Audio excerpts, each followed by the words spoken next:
Le plus beau des jours est enfin arrivé, celui où tu peux enfin ramener ton bébé à la maison. Mais tu n'as pas encore trouvé de prénom pour ton petit bout de chou. Pourquoi pas Barnabé? Ou Dumbledore? Ou rien du tout? Peut-être que tu veux simplement mieux cerner la personnalité de ton bébé avant de choisir un prénom. Qu'est-ce qui pourrait arriver de pire? Eh bien, tu veux voir ma liste? Numéro 1. Pas de sécurité sociale. Tu ne penses peut-être pas à quelque chose comme un numéro de sécurité sociale juste après l'accouchement, mais pour que tu puisses bénéficier au plus vite de la prise en charge des frais de santé de bébé, il est très important de l'inscrire. Aux États-Unis par exemple, la carte de sécurité sociale et le numéro qui y figure constituent l'identité de ton bébé aux yeux du gouvernement.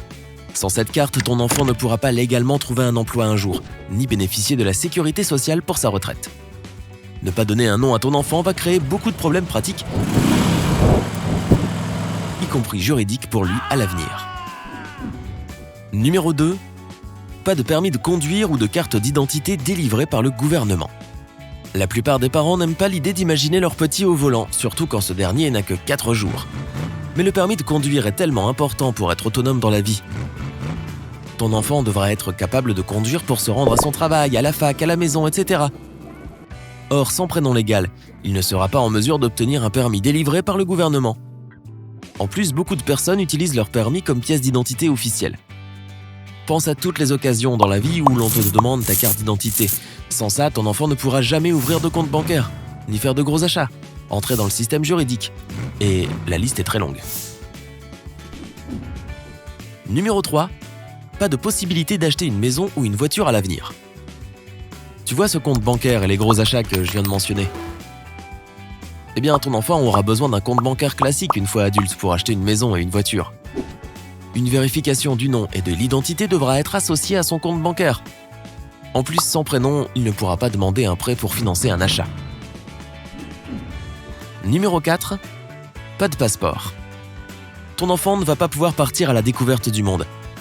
Un passeport est une autre pièce d'identité officielle pour laquelle il faut un prénom légal afin de l'obtenir. Les plus jeunes des voyageurs peuvent obtenir un passeport, mais seulement quand leur certificat de naissance est présenté, arborant leur nom et prénom. Parfois, d'autres formes d'identification de secours sont également nécessaires, comme si toi et ton enfant avaient des noms de famille différents par exemple. Sans prénom légal, alors ton enfant ne pourra pas en obtenir. Numéro 5. Tu vas avoir des problèmes avec la justice. La plupart des hôpitaux vont te demander le prénom de ton mini-toi dans les heures qui suivront l'accouchement. Les parents doivent remplir la déclaration de naissance et le prénom du bébé doit y figurer. Si tu n'arrives pas à choisir un prénom, il est possible de quitter l'hôpital, mais cette déclaration doit être réalisée dans les 5 jours à partir du jour de la naissance, à la mairie du lieu de naissance. Si tu ne remplis pas la déclaration à temps, tu vas devoir faire appel à un avocat pour obtenir un jugement déclaratif de naissance et faire une régularisation devant le juge. Tu risques aussi des sanctions civiles et pénales. Numéro 6. Ton enfant ne pourra pas voter. Une fois que ton enfant atteint l'âge de 18 ans, il peut exercer son droit de vote. Mais il ne pourra pas le faire sans un prénom légal. Tous les centres de vote demanderont une pièce d'identité. Le vote nous rend également admissibles à d'autres devoirs civiques, comme celui de juré d'assises. Dans la plupart des régions du monde, donner un nom à ton nouveau bébé fait partie des droits civils de cet enfant. Numéro 7. Aller voir le médecin pourrait s'avérer difficile. Après avoir quitté l'hôpital, tu vas emmener ton bébé à des tas de rendez-vous chez le médecin pour faire un suivi de son poids, le faire vacciner et t'assurer que sa croissance et son développement global sont normaux.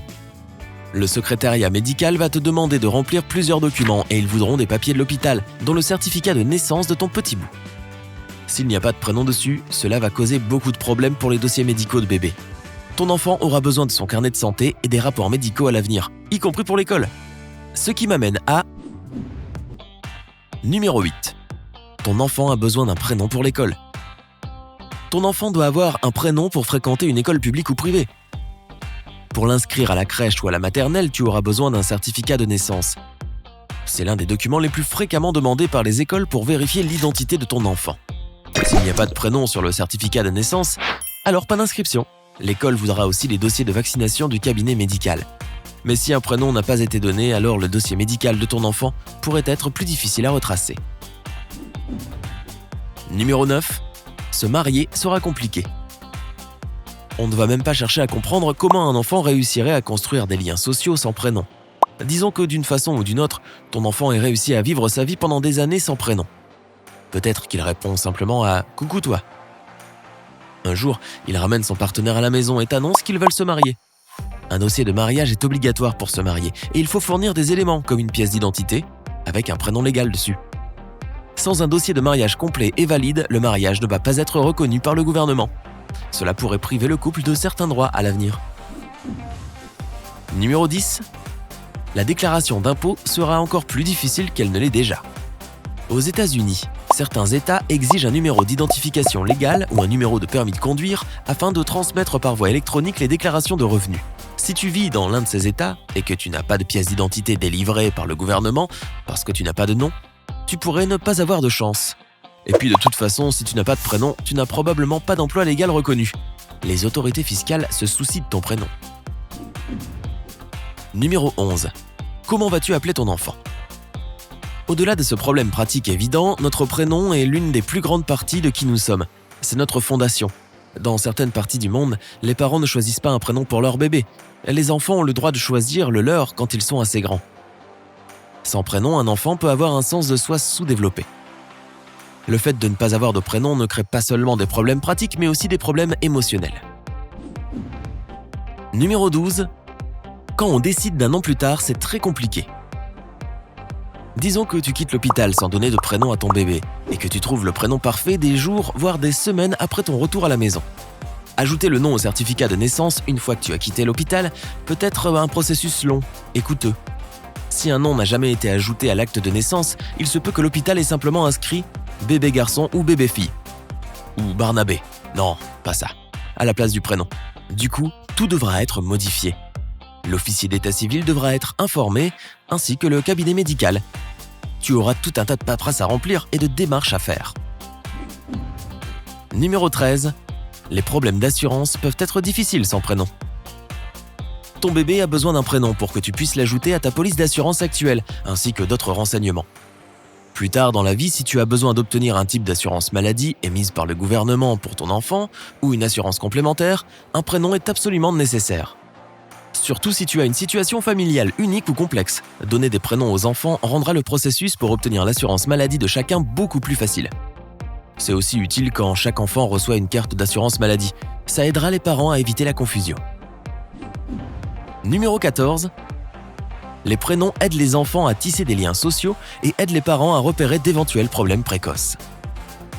Non seulement le prénom d'un enfant représente une grande partie de son identité, comme je l'ai mentionné plus tôt, mais il lui donne aussi un sentiment d'appartenance à son groupe d'amis et l'aide à s'en faire de nouveau. Appeler un enfant par son prénom et voir s'il réagit peut aussi aider un parent à repérer d'éventuels problèmes sociaux et de développement. Il a été constaté que quand un enfant connaît son prénom, il y a une amélioration des aptitudes cognitives, sociales et de développement. Débuter dans la vie sans avoir de prénom pourrait être un énorme désavantage pour un enfant. Ou tu pourrais simplement l'appeler Barnabé. Si tu as appris quelque chose de nouveau aujourd'hui, clique sur j'aime sous cette vidéo et partage-la avec tes amis.